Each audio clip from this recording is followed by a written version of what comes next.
America ने फिर धमकी दिया है कि 500% टैरिफ लगाऊंगा। मोदी मेरे से मिलने आया और मोदी ने मे आई कमिंग सर बोला। और मेन मुद्दा है कि यूक्रेन और रसिया को जो तेल खरीद करके व्यापार करता है और ब्रिक्स कंट्री को कमज़ोर करने का ट्रम्प जी का साजिश है। और विश्व स्तर पे जिस तरीके से चाइना और सारे देश जिसको अमेरिका ने टैरिफ की बात करी, वो सभी ने बराबर से जवाब दिया। लेकिन जो कांग्रेस के राहुल गांधी कहते हैं कि सबसे कमज़ोर प्रधानमंत्री, कांग्रेस का स्पोक्स पर्सन और नरेंद्र मोदी और सरेंडर मोदी, राहुल गांधी जी कहते हैं। 1971 में इंदिरा गांधी जी भी थे जब 351 सीट पे कांग्रेस थी। लेकिन आज का परिदृश्य अलग है। आज 240 पे भारत में भारतीय जनता पार्टी का सरकार है और दूसरे अलायंस के साथ उनका समझौता है। बेरोजगारी और महंगाई आज भी बहुत अधिक है। विश्व में भारत पे भी असर पड़ा है। और जब मोदी जी ने सत्ता में काबिज हुए तो उस समय में इन्होंने अपना सत्ता हासिल करने के लिए कुछ वायदे किए। 56 इंच का सीना और मनमोहन सिंह सबसे कमज़ोर प्रधानमंत्री हैं। और राजनीति है, राजनीति में तो एक दूसरे के विरोधी होते ही हैं। और भारत में कांग्रेस और बीजेपी एक दूसरे का विरोधी हैं। लेकिन वो आंतरिक मामला है। और फरवरी महीना 2025 से जो टैरिफ का वार चला है वैश्विक स्तर पे, उस टैरिफ में 50%, फिर 100% और अब ऑपरेशन सिंदूर के बाद 500% टैरिफ का बात अमेरिका कह रहा है। और मेन उद्देश्य है ट्रेड एग्रीमेंट, एग्रीकल्चर एग्रीमेंट और यूक्रेन में और रसिया का युद्ध बंद हो। वैश्विक स्तर का सवाल है। और मोदी जी अगर एग्रीकल्चर एग्रीमेंट करते हैं तो पूरा देश महंगाई और बेरोजगारी का शिकार वैसे है। औद्योग नीति भारत का चरमरा गया है, जिसमें नीति आयोग के नाम से नरेंद्र मोदी जी ने योजना आयोग को नीति आयोग बना दिया है। और सबसे 12 साल में सबसे कमज़ोर मैन्युफैक्चरिंग इंडस्ट्री में आज पूरा भारत कमज़ोर पड़ा है। और महंगाई का दौर है। और एक तरफ अमेरिका 500% टैरिफ का जब बात करता है, एक साल से जनता, भारत का जनता, क्यों इफ़ेक्ट तो भारत के जनता पे पड़ता है। ना मोदी जी और ना ट्रम्प जी को तो 500% टैरिफ लेंगे तो उनका हथियार बनाने में सारे इन्वेस्ट कर देंगे। लेकिन भारत का जनता अगर जिस प्रकार से कॉटन में ट्रेड एग्रीमेंट किया और उसी प्रकार से अमेरिका चाहता है कि एग्रीकल्चर में डर से हमारे साथ करे। लेकिन अभी रिपब्लिक का वहाँ इलेक्शन होना है 5 महीने के बाद, 5-6 महीने में। तो मोदी जी ने एक सही रास्ता ढूंढा है। कोई जवाब नहीं देना उनका एक आदत सा है, और उसकी इरादे से भारत का जनता को, क्योंकि अगर जवाब देंगे तो अमेरिका चढ़ाई कर देगा, क्योंकि एक तरफ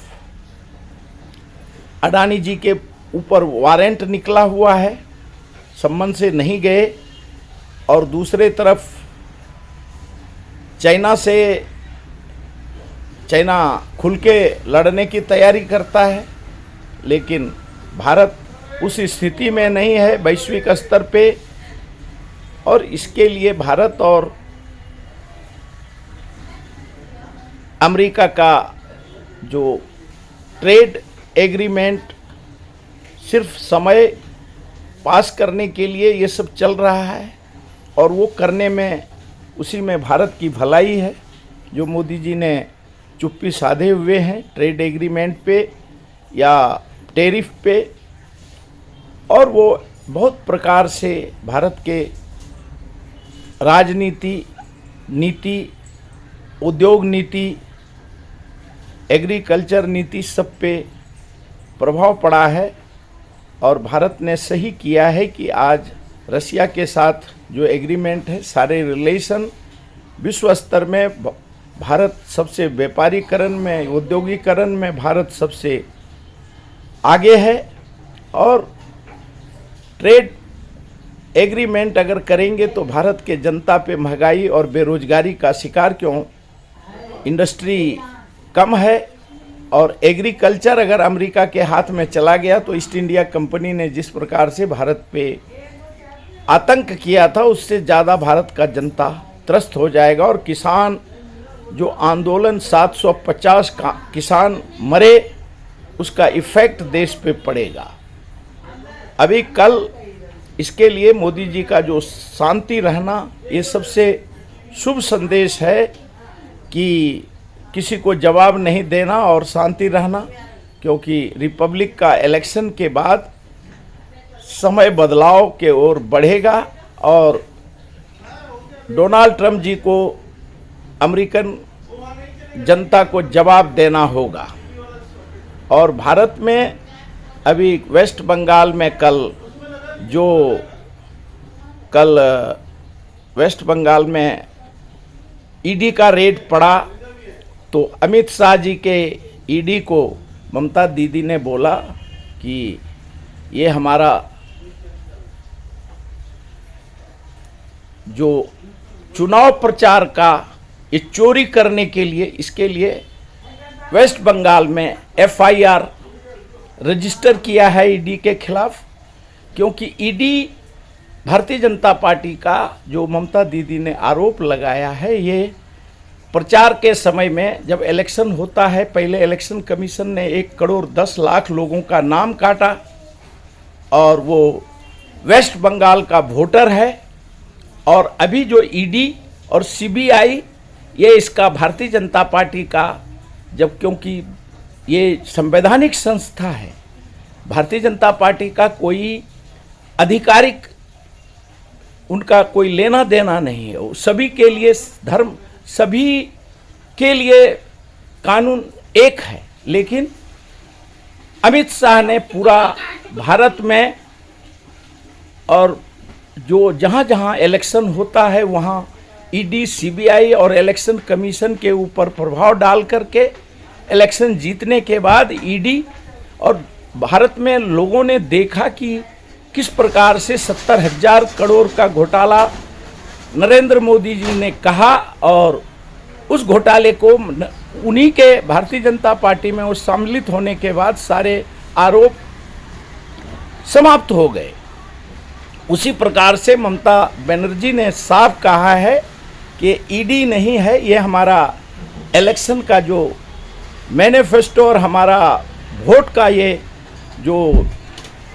चोरी करने के लिए हमारे ऑफिस में ईडी को डायरेक्ट नहीं चोरी कर सकता है, लेकिन हमारा ईडी के द्वारा हमारे ऑफिस पे रेड पड़ता है और हमारा इलेक्शन का जो सामग्री है वो लेके चला जाता है। और राजनीति पार्टी, जब जितना अधिकार भारतीय जनता पार्टी को है उतना ही टीएमसी को है। इसके लिए उस पर सवाल उठाए हैं और उन्होंने एफआईआर उधर स्थानिक रूप से वेस्ट बंगाल में इनके खिलाफ में उन्होंने डट करके मुकाबला करने का ये किया है, जिसको समर्थन उत्तर प्रदेश के अखिलेश यादव ने भी कहा कि लोकतंत्र का कोई, सबके लिए लोकतंत्र बराबर है भारत में, और कोई संवैधानिक संस्था अगर अपने हद से आगे जाएगा तो उसके खिलाफ में, क्योंकि हम जब इलेक्शन लड़ते हैं तो राजनीति द्वेष संवैधानिक संस्था को यूज नहीं कर सकते। इसके लिए कल वेस्ट बंगाल में ममता दीदी ने संपूर्ण जवाब अमित भाई शाह के ही भाषा में उनका जवाब उन्होंने दिया। आज तक इतना ही।